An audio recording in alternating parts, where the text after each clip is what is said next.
How you doing, guys? Back again, another video. Just finished night shift, of course. It's 6 AM.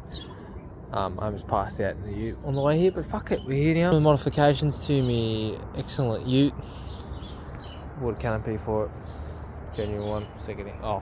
Second hand, brand new. Little update on the Hilux.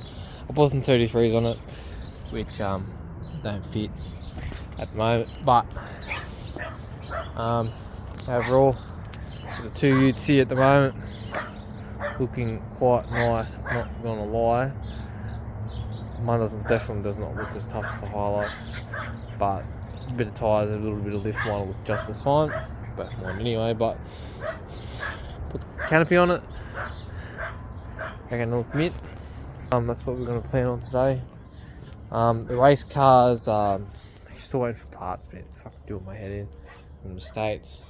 Legs at the fabricator currently, and new custom intake and all that sort of shit made.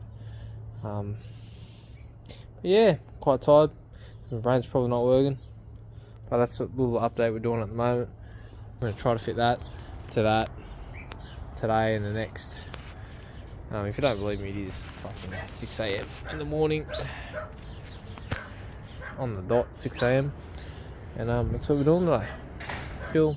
See you next time, boys and girls.